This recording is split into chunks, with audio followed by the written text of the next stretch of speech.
नमस्कार, मैं अचूक खान। दिन भर की खबरों में सबसे पहले डालती है नजर आज के मुख्य समाचारों पर। जिला स्तरीय जन सुनवाई में 49 परिवेदनाएं आई, 35 का मौके पर किया निस्तारण। जिला कलेक्टर कान्याराम ने जिले में पहली बार की जन सुनवाई। स्वयंसेवकों को किया सम्मानित। सड़क सुरक्षा सप्ताह का समापन। आदेशों के बाद भी नहीं हटे अवैध अतिक्रमण, ग्रामीणों ने जिला कलेक्टर से की शिकायत। नियमित मानदेय तथा बकाया वेतन दिलवाने की मांग, व्यवसायिक प्रशिक्षकों ने जिला कलेक्टर को सौंपा ज्ञापन। खुले आसमान में सर्द रातें गुजारने वालों के लिए सुध, बांटे कंबल। श्री अन्नपूर्णा आध्यात्मिक सेवा समिति ने बांटा हार। अब खबरें विस्तार से। जिला कलेक्टर कान्याराम ने गुरुवार को जिला कलेक्ट्रेट सभागार में जन सुनवाई की। इस दौरान कुल 49 परिवेदनाएं आई। जिला कलेक्टर ने संवेदनशीलता के साथ सुनते हुए 35 प्रकरणों का मौके पर ही निस्तारण किया। अन्य के लिए संबंधित अधिकारियों को जल्द से जल्द कार्रवाई के निर्देश दिए गए। जिला कलेक्टर ने कहा कि जिस भी अधिकारी को जन सुनवाई के प्रकरण भेजे गए हैं वो अधिकारी निर्धारित समय सीमा में निस्तारित करें। मैं व्यक्तिगत रूप से दूसरे शनिवार को इसकी समीक्षा करूंगा। जिला कलेक्टर ने कहा कि उपखंड लेवल पर आने वाली परिवेदनाओं को जिला स्तरीय जन सुनवाई से पहले निस्तारित करें। जिला स्तरीय अधिकारी अपने अपने विभाग की परिवेदनाओं को जन सुनवाई में देखकर आए। जन सुनवाई में संवेदना पूर्वक निर्णय लें तथा अधिकतम राहत देने का प्रयास करें। अगर राहत नहीं दी जा सके तो परिवादी को लिखित में जवाब दें। जन सुनवाई राज्य सरकार की उच्च प्राथमिकताओं में शामिल है, इसलिए इसे गंभीरता से लें। संपर्क पोर्टल की शिकायतों का निपटारा 90 दिन में करें, अन्यथा उन प्रकरणों को सतर्कता कमेटी में भेज दिया जाएगा। सतर्कता कमेटी द्वारा की जाने वाली कार्रवाइयों के लिए तैयार रहें। सीएम सेल से प्राप्त प्रकरणों का उच्च प्राथमिकताओं से निस्तारण करवाएं। परिवादी विमला देवी ने बताया कि उनका आईडीबीआई बैंक में केसीसी लोन था, जिसका पूरा पेमेंट करने के बावजूद बैंक द्वारा नो ड्यूज जारी नहीं किया जा रहा, जिस पर जिला कलेक्टर ने आईडीबीआई बैंक के प्रतिनिधि को तुरंत नो ड्यूज जारी करने के निर्देश दिए। परिवादी गुरदेव सिंह ने बताया कि नाली बेड और जीडीसी की मानक चौड़ाई 6 बीघा है, परंतु अतिक्रमण की वजह से बहुत कम चौड़ाई रही है, जिस पर कलेक्टर ने सिंचाई विभाग के एसई को कहा कि सरकारी फंड से बनाए गए बंधों की मिट्टी न उठाई जाए। इसके साथ ही उनको हाईकोर्ट द्वारा लगाए गए स्थगन की संकलित रिपोर्ट देने के निर्देश दिए। जन सुनवाई में रावसर से वीडियो कॉन्फ्रेंसिंग से परिवादी ने बताया कि एस्टीमेट के अनुसार डिमांड भर दी गई है और उसके बावजूद लंबे समय से विद्युत कनेक्शन नहीं हो रहा, जिस पर जिला कलेक्टर को डिस्कॉम एससी ने बताया कि पूर्व में जेईएन ने गलत एस्टीमेट बना दिया था, जिसकी वजह से कनेक्शन रोका गया, जिस पर जिला कलेक्टर ने तुरंत कनेक्शन करने और गलत एस्टीमेट बनाने वाले जेईएन पर कार्रवाई करने के निर्देश दिए। आज जिला स्तरीय जन सुनवाई थी, जिसमें सभी हमारे जिले के अधिकारी और ब्लॉक के अधिकारी जुड़े हुए थे, जिसमें जितने भी परिवादी आए हैं उनकी ग्रीवेंस को सुना गया।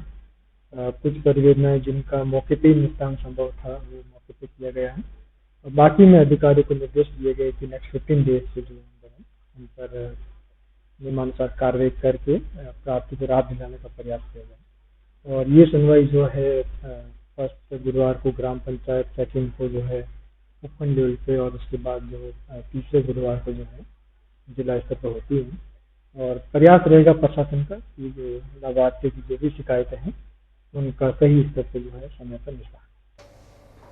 मैनावाली माइनर की सफाई करवाने की मांग के संबंध में गुरुवार को संबंधित क्षेत्र के किसानों ने जिला कलेक्टर कान्याराम को ज्ञापन सौंपा। जिला स्तरीय जन सुनवाई में जिला कलेक्टर को ज्ञापन सौंपकर किसानों ने बताया कि मैनावाली माइनर का पुनर्निर्माण होने के पश्चात आज तक नहर की सफाई नहीं की गई। नहर जगह जगह से घास फूस और कचरे से अटी पड़ी है। इस कारण किसानों को सिंचाई करने में परेशानी आ रही है, क्योंकि कचरे के कारण नहर में पूरा पानी नहीं चल पाता। नहर पर पशुओं के लिए बने घाट की स्थिति तो और भी बुरी है, जो गेज के पास है। गेज का दोबारा निर्माण न किए जाने से किसानों को पानी की पूरी जानकारी नहीं मिल पाती। नहर में कितना पानी चल रहा है, किसान हंसराज काकड़ ने बताया कि नहर पर 62 आरडी हेड का जो पुनर्निर्माण करवाया गया है उसमें भी काफी अनियमितताएं बरती गई है। हेड की पुरानी दीवारों को हटाने की बजाय उन्हें कुछ ऊपर उठाकर उन पर ही दोबारा निर्माण कर दिया गया, जो कि सही नहीं है। इस कारण बारिश के समय हेड के पुल पर पानी का ठहराव रहता है। उन्होंने बताया कि पूर्व में 2 बार तत्कालीन जिला कलेक्टर को ज्ञापन सौंपने के बाद नहर अध्यक्ष और ठेकेदार की ओर से खानापूर्ति कर नहर की सफाई करनी दिखाई गई है, जबकि स्थिति जस की तस है। किसानों ने हेड के निर्माण कार्य की जांच करवाकर लापरवाही बरतने वाले अधिकारियों के खिलाफ उचित कार्रवाई करने, किसानों को उनके हक का पूरा पानी नहीं मिल सके इसके लिए नहर की सफाई करवाने की मांग की। इस दौरान हरिश्चंद्र, बनवारी, राकेश सहित कई अन्य किसान मौजूद रहे। हमारी समस्या है जी मेणा वाली माइनर की।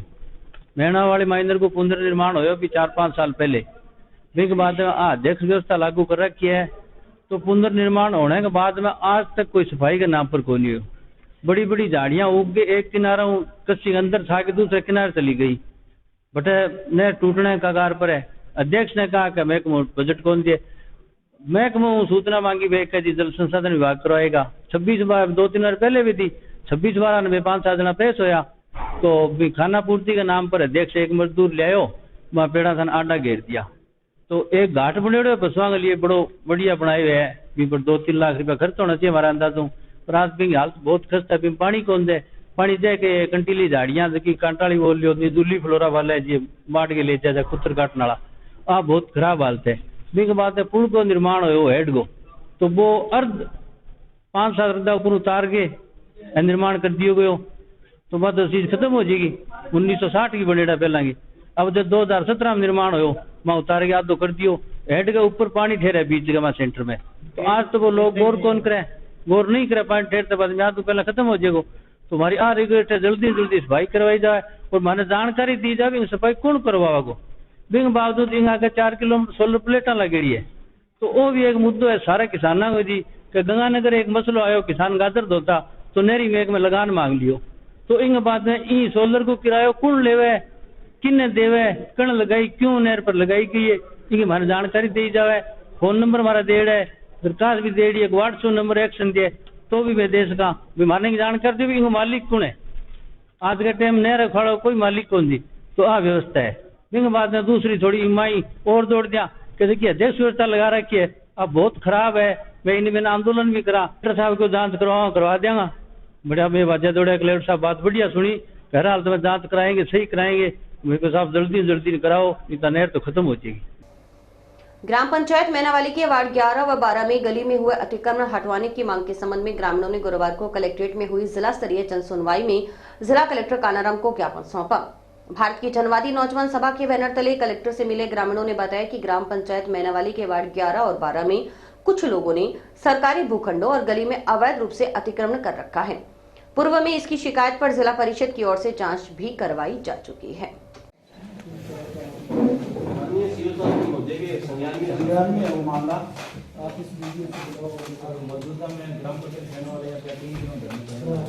मैं 10 दिन के अंदर जो है सर और इस मुद्दे के द्वारा जो जेन्युइन काम है गैर जेन्युइन है वो करने से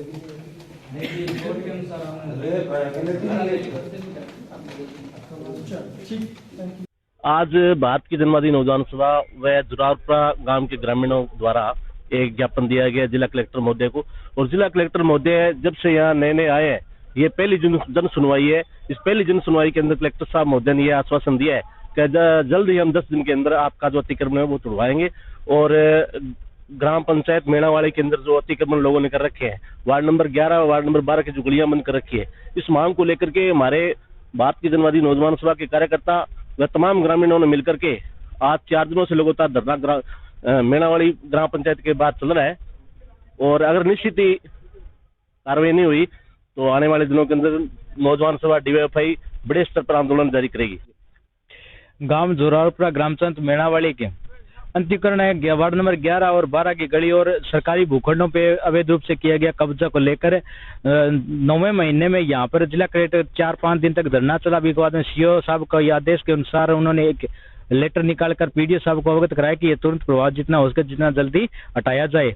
मगर उस बात को लेकर आज 6 महीने हो गए, 6 महीने तक तो कोई हटाया नहीं है। आते हैं बार बार वीडियो साहब और सीओ साहब बुला लेते हैं कि कल करते हैं परसों करते हैं, आज तक तो कोई हुआ नहीं। आज पहली जो जन सुनवाई हो रही है, कलेक्टर साहब आए ने तो हमने यहाँ पर प्रार्थना पत्र दिया, तो कलेक्टर साहब ने यह कहा है कि 10 दिन का टाइम दीजिए, 10 दिन के अंदर आपका समस्या का समाधान करेंगे। और समाधान अगर नहीं होता तो हमारा 4 दिन से लगातार ग्राम पंचायत मेणावाली के गेट के आगे धरना चल रहा है। और अगर सुनवाई नहीं हो रही है तो वो उग्र रूप लेगा और बड़ा आंदोलन के रूप में खड़ा होगा। आश्वासन दिया है तो क्या धरना समाप्त करेंगे? धरना समाप्त नहीं करेंगे, धरने को तो और मजबूत करेंगे, क्योंकि सर्दी के मौसम में सब अपने घरों में हीटर लगा कर बैठे हैं और वहां पर हम तंबू लगा कर बैठे हैं। क्यों? क्योंकि हमारे को घरों से निकलने के लिए गलियां ही नहीं रही है, तो हम कहां जाएं? शुद्ध पेयजल व सुचारू सप्लाई की उचित व्यवस्था करवाने की मांग को लेकर गांव आदर्श नगर के ग्रामीणों ने गुरुवार को कलेक्टर कानाराम को ज्ञापन सौंपा। ग्रामीणों ने बताया कि गांव आदर्श नगर में जल विभाग की ओर से निर्मित वाटर वर्क सुचारू कार्य नहीं कर रहा। ग्रामीणों की ओर से कई बार समस्या से अवगत करवाने के बावजूद भी गांव में अशुद्ध पानी की सप्लाई की जा रही है। वाटर वर्क्स की डिग्गियों की सफाई भी काफी समय से नहीं हो पाई।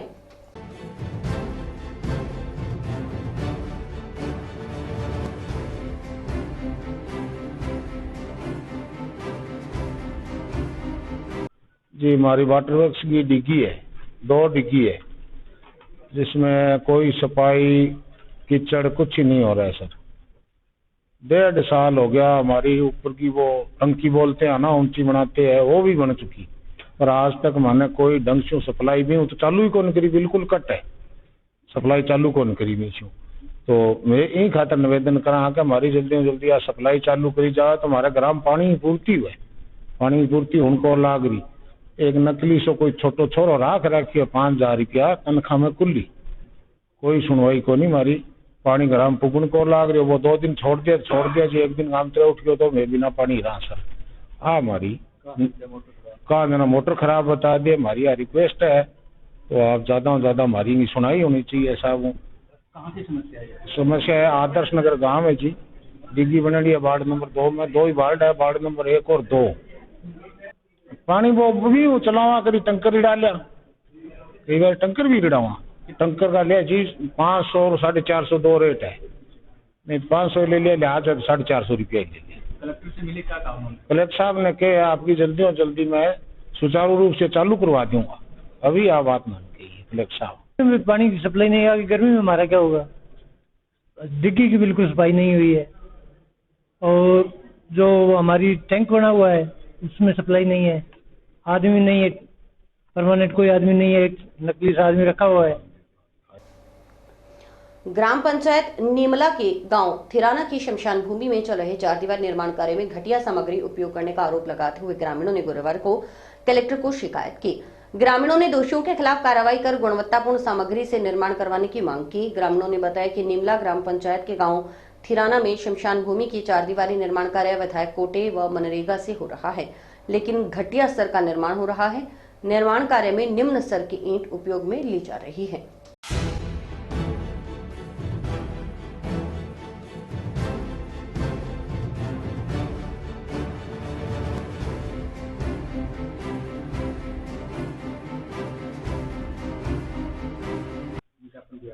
जी, हमने ये दिया है कि हमारे गांव में जो भी शमशान भूमि की 4 दीवार निकल रही है उसके अंदर है 2 नंबर की ईंटें होती है, उससे भी घटिया माल लग रहा है, और सीमेंट है उसके अंदर टाइम टिक चुका है, 9वें महीने की सीमेंट लग रही है। उसके अलावा गांव में पहले जो निर्माण कार्य हुए हैं उसके अंदर बहुत ही ज्यादा घटिया स्तर का सामान लगाया गया है।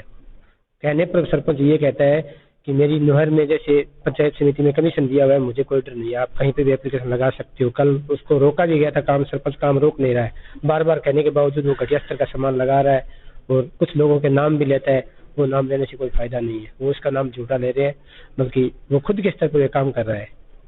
कलेक्टर को ज्ञापन दिया, क्या कहा उन्होंने? कलेक्टर साहब ने कहा ठीक है, कार्रवाई करेंगे।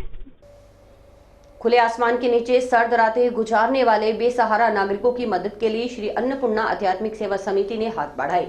समिति सदस्यों की ओर से बुधवार रात्रि को जंक्शन शहर के footpath, railway overbridge, railway station, boundary wall, bus stand सहित अन्य जगहों पर खुले में सो रहे नागरिकों को कंबल वितरित किए।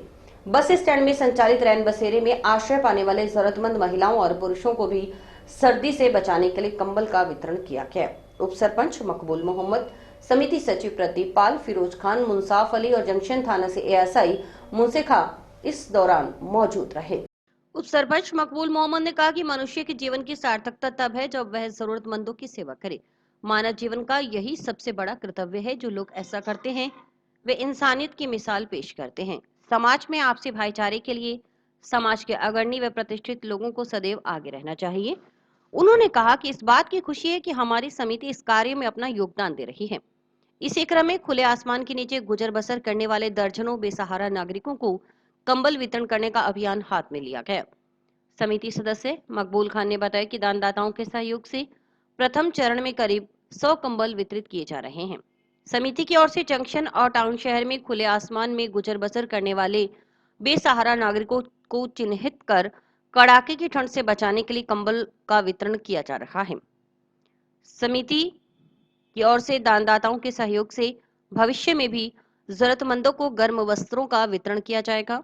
उन्होंने कहा कि मानव सेवा से बड़ा कोई धर्म नहीं, इसलिए उन असहाय व निर्धन लोगों के बीच कंबल का वितरण किया जा रहा है जिनके पास इस कपकपाती ठंड में भी तन ढकने के लिए पूरे कपड़े नहीं हैं। इस मौके पर श्री छठ पूजा समिति, श्री अन्नपूर्णा आध्यात्मिक सेवा समिति, श्री ओम बन्ना टाइगर फोर्स, मुस्लिम समाज और पूर्वांचल समाज के सदस्य भी मौजूद रहे। हमने कड़ाके की ठंड सर्दी पड़ रही थी, इसलिए कंबल वितरण किए थे हर साल की बजाय। पहले भी आए साल हम कंबल वितरण कर रहे थे और अब की बार भी हमने कंबल 200 कंबल वितरण किया। जैसे हमने कोई रेलवे स्टेशन पे, रैन बसेरे पे, जो भी फुटपाथ पे कहीं भी कोई सो रहे थे उनको हमने सर्दी के बचाव के लिए हमने कंबल वितरण किए। हनुमानगढ़ जंक्शन और टाउन दोनों जगह पे हमने रेलवे स्टेशन और रैन बसेरे में कंबल वितरण किए। नियमित मानदेय तथा बकाया वेतन दिलवाने की मांग के संबंध में व्यावसायिक प्रशिक्षकों ने गुरुवार को कलेक्टर को मुख्यमंत्री के नाम ज्ञापन सौंपा। व्यावसायिक प्रशिक्षकों ने जिला कलेक्टर को बताया कि केंद्र संचालित परियोजना व्यावसायिक शिक्षा के अंतर्गत सभी व्यावसायिक प्रशिक्षक अल्प वेतन भोगी हैं। व्यावसायिक प्रशिक्षकों को पिछले 8 माह से वीटीपी के जरिए मानदेय का भुगतान नहीं किया जा रहा। इसके परिणाम स्वरूप व्यावसायिक प्रशिक्षक मानसिक, आर्थिक और शारीरिक शोषण के शिकार हो रहे हैं।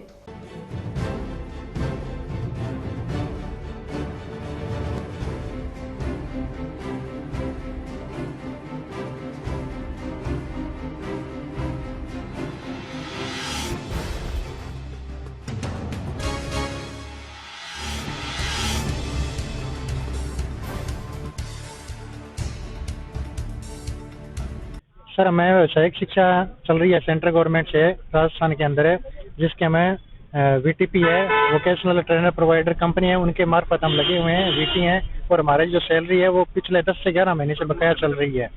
और जब समग्र शिक्षा ऑफिस में पता किया जाता है तो कहते हैं वीटीपी के द्वारा डिले किया जा रहा है, वीटीपी कह रही है डिपार्टमेंट के द्वारा डिले किया जा रहा है। पर हमारा जब सैलरी आज 10-10 महीने से बाकी चल रही है तो हम लोग इतने परेशान हो गए हैं, जीवन यापन मुश्किल हो रहा है और दूर दूर जॉब कर रहे हैं। 12वीं तक के जो स्कूल है, कुछ एक स्कूलों में ये चल रही है, जो आदर्श स्कूल हैं, जो पीएम श्री स्कूल हैं, उन स्कूलों के अंदर ये ट्रेडें चल रही है, अलग अलग ट्रेड चल रही है, उनके लिए अलग अलग वीटी नियोजित किए हुए हैं, पर उनकी सैलरी है जो पिछले 11 महीने से पेंडिंग चल रही है।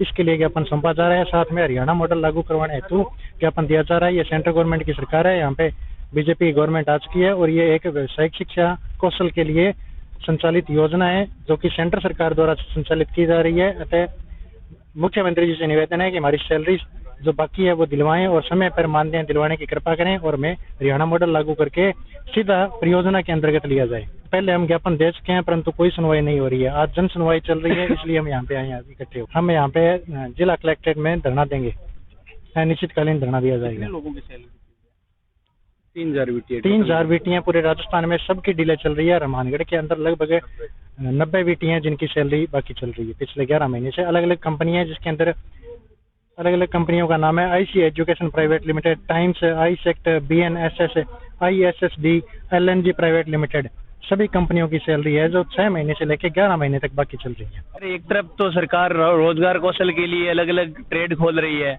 और बोल रही है कि बच्चों को मतलब आने वाले समय के लिए हम कौशल विकसित करें जिससे मतलब देश है वो आत्मनिर्भर बने। और एक तरफ जैसे जो कर्मचारी है उनकी टाइम पे सैलरी नहीं दे पाएगी तो हम कैसे सोच सकते हैं कि आने वाले समय में उन बच्चों का सुनहरा भविष्य हो सकता है। नशा मुक्त हनुमानगढ़ अभियान 7वें दिन पहुंचा जाकिर हुसैन पार्क, जहां उपस्थित लोगों ने सरकारी नशा मुक्ति केंद्र की मांग को मौन प्रदर्शन कर समर्थन दिया। नागरिक सुरक्षा मंच हनुमानगढ़ के अध्यक्ष एडवोकेट शंकर सोनी ने बताया कि आज मंच के इस अभियान का 7वां दिन है। जिला फर्नीचर संघ के पदाधिकारियों ने आकर अभियान को समर्थन दिया है। यहाँ के दुकानदारों की माने तो यहाँ पार्क ही नशेड़ी लोगों के लिए गढ़ बन गया है। पूरा दिन संदिग्ध व्यक्ति यहाँ घूमते रहते हैं जो कि किसी आपराधिक घटना को अंजाम दे सकते हैं।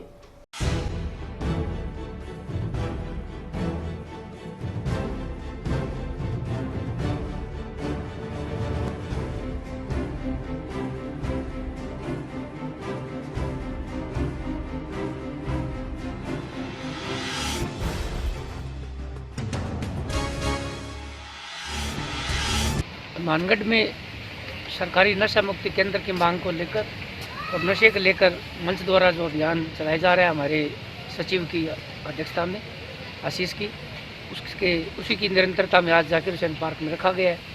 मैं आपके मीडिया की मार्फत हनुमानगढ़ पुलिस को इतला देना चाहता हूँ कि सबसे बड़ा हनुमानगढ़ में जो अड्डा है वो ये पार्क है, और इस पार्क में आप 2 बजे के बाद कभी भी दे सकते हो। सारे नशेड़ी आपको यहाँ मिलेंगे और सप्लाई करने वाले भी यहीं आते हैं, और आप कहो तो आपको नाम और फोटो भी उपलब्ध करवा सकते हैं। कृपया इसे सीरियसली लीजिए, वरना इस शहर में अब हर 5वें घर से एक बच्चा खराब हो रहा है। और आज हम इसी में आज यहाँ बैठ के हम लोग बात कर रहे हैं। आपसे पहले 3 नशेड़ी तो आ गए यहाँ पे। एक तो आप फोटो लेना चाहो तो वो सामने ही है बेंच पे। ये लोग नशा लेके अब यहाँ सो जाएंगे। पार्क इसलिए बनाए जाते हैं बच्चे की जो औरतें हैं या बच्चे हैं इसमें थोड़ी देर घूम ले, लेकिन यहाँ औरतें तो क्या, यहाँ तो किसी आदमी का आना भी मुश्किल नहीं है। हमें भी आने से पहले यहाँ माथाफोड़ी करनी पड़ी।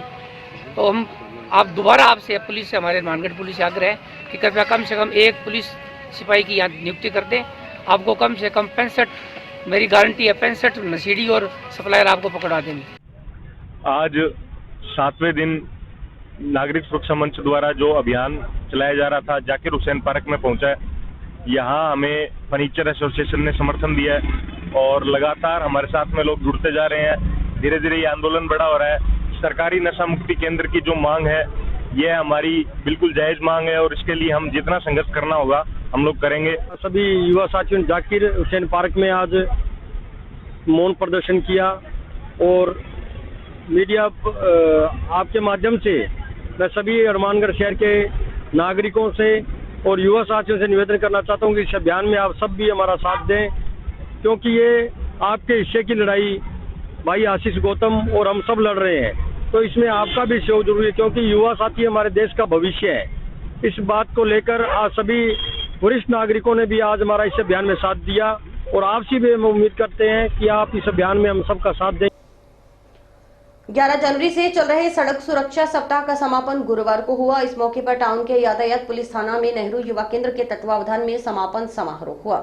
समारोह में सड़क सुरक्षा सप्ताह के दौरान 7 दिन तक शहर के मुख्य चौराहों पर यातायात पुलिस जवानों के साथ वाहन चालकों को यातायात नियमों की पालना करने के लिए समझाइश में सहयोग करने वाले 30 स्वयंसेवकों को सम्मानित किया गया। स्वयंसेवकों को यातायात शाखा प्रभारी एसआई संतोष व नेहरू युवा केंद्र की जिला युवा अधिकारी रीना केसरिया ने प्रशस्ति पत्र प्रदान किए। जिला युवा अधिकारी रीना केसरिया ने कहा कि स्वयंसेवकों ने यातायात पुलिस जवानों के साथ ड्यूटी देकर वाहन चालकों को सचेत किया कि वे यातायात नियमों की पालना करें। यातायात नियम तोड़ने वालों को गुलाब का फूल भेंट कर गांधीवादी तरीके से समझाने की कोशिश की वे यातायात नियमों का पालन करें।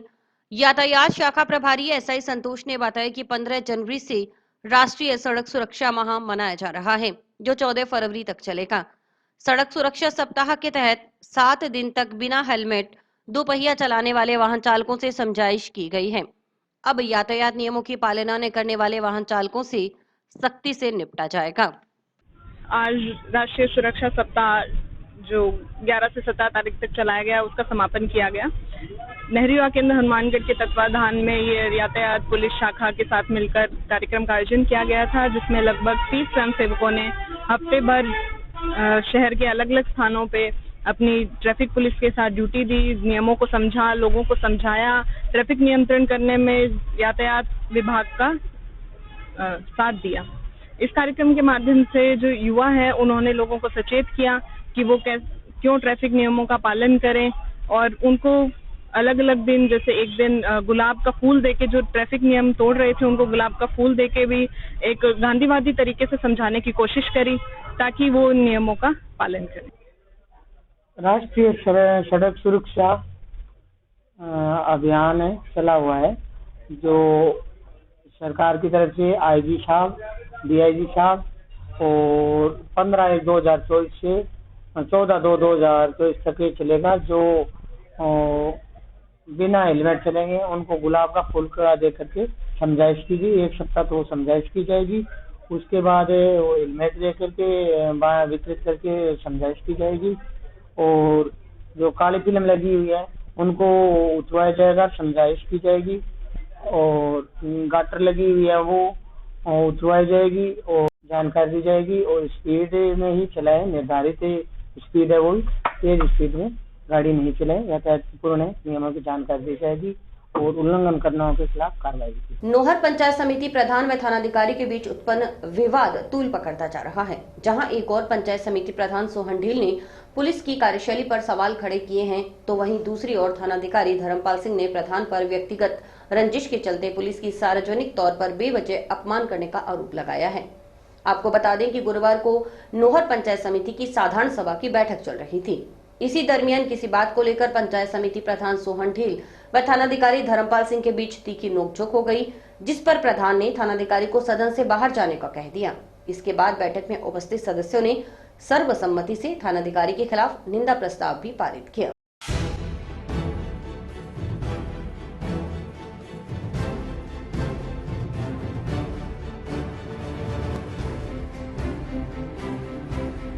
की साधारण सभा की बैठक के अंदर सदस्य मंगेश चौधरी ने पीछे नौर पुलिस और खुइया थाना के अंदर दर्ज नकली खाद प्रकरण के मुकदमे में कार्रवाई बाबत जानना चाहा। पुलिस के उच्च अधिकारी सीओ साहब बैठे थे। पिछली बार बैठक में ये बात हुई थी कि इस प्रकरण को थाना अधिकारी कहीं ना कहीं इसमें संलिप्त है, तो ये दोनों फाइलें पूरे सदन ने निवेदन किया था कि सीओ साहब स्वयं देखें और सीओ साहब इसकी तफ्तीश करें। उस समय मीटिंग के अंदर सीओ साहब आश्वस्त करके गए थे कि ये दोनों प्रकरण मैं खुद देख लूँगा। 2 साल से मुकदमे दर्ज हैं। अब किस कारण से नौर की पुलिस उसमें कार्रवाई नहीं कर रही हमें नहीं पता। हम सीओ साहब से उसकी प्रगति रिपोर्ट चाह रहे थे। सीओ साहब अपनी बात बता रहे थे। तब मंगेश चौधरी ने कहा, साहब ये तो चना प्रकरण वाली बात है। यहाँ का सीआई चना प्रकरण में कह रहा था कि 2 व्यक्ति मुलजिम है ही नहीं, और बाद में धरना लगा किसानों का, और धरने के 9 दिन के धरने के बाद जांच चेंज हुई। उसी थाना अधिकारी द्वारा मुलजिम नकारे जाने वाले व्यक्तियों को इसी पुलिस ने एसपी साहब के निर्देशन में कार्रवाई करते हुए मुलजिम बनाया और 12 दिन जेल में रखा। तब मैंने कहा, सीओ साहब ये तो वो हमारे एक बागड़ी में कहावत है कि कोई व्यक्ति 100 प्याज भी खाए और 100 जूते भी खाए, दोनों काम करे फिर कोई काम करे। तो पुलिस क्यों ऐसे काम करती है कि जिसमें बाद में धरने प्रदर्शन हो, और धरने प्रदर्शन के बाद में उसमें कार्रवाई हो, तो समय रहते जो उचित कार्रवाई बढ़नी हो पुलिस को करनी चाहिए। 2 साल से फाइल क्यों रोक के रखी? आज 18 जनवरी को पंचायत समिति की जनसभा थी, जिसमें मुझे तथा अन्य सभी एसएचओ व सीओ साहब को बुलाया गया था, जिसमें मैं भी गया था। इसमें 2 मुकदमे पहले से पूर्व से दर्ज है, एक खुइया थाना का, एक नोहर थाना का, जिसके अंदर तफ्तीश मेरे द्वारा की जा रही है। उसमें नकली खाद का मैटर था। मुलजिमानों को गिरफ्तार करके जेसी करवा दिया है। 2 अन्य मुलजिमों की गिरफ्तारी पर हाईकोर्ट का स्टे है। ये बात बता दी गई थी सीओ साहब द्वारा। उनकी तथ्यात्मक रिपोर्ट बता दी थी कि एफएसएल रिपोर्ट आ चुकी है, इसमें अभी आई है और जल्दी से जल्दी कार्रवाई कर दी जाएगी। इसी दौरान प्रधान पंचायत समिति सोहन ढील ने नाराज होकर के और एकदम मेरी तरफ व्यक्तिगत रूप से इशारा करके और ये कहा कि ये पुलिस वाले ऐसे काम नहीं करते हैं, इनके जूते मारने पड़ेंगे तब ये काम करेंगे। और पीठ उखाड़ करके भी कहा कि मैंने इनके जूते लगाए हैं फिर काम करवाया है। पूर्व में एक चना चोरी का मैटर था कि उसमें भी मैंने इनके जूते लगा करके मुलजिम गिरफ्तार करवाए हैं, जिस पर मेरे द्वारा इसको कहा कि ये आम जनसभा है, यहाँ पर जनप्रतिनिधि बैठे हैं, आप इस प्रकार पुलिस के जूते मारने की बात नहीं कर सकते, आपको शोभा नहीं देता, आप प्रधान के पद पर है। जिस पर उसने व्यक्तिगत रूप से नाराज होकर के और ये मुझे कहा कि आप मीटिंग से बाहर चले जाइए, आपको किसने बुलाया था, मैं निंदा प्रस्ताव पास करता हूं। जिस पर मैं वहां से खड़ा होकर के आ गया। प्रधान सोहन ढील द्वारा पुलिस के ऊपर व्यक्तिगत रूप से गलत आरोप लगाया है, उसके खिलाफ गलत टिप्पणी की है। और इसी के साथ समाचार समाप्त हुए। रोजाना देखते रहिए समाचार। नमस्कार।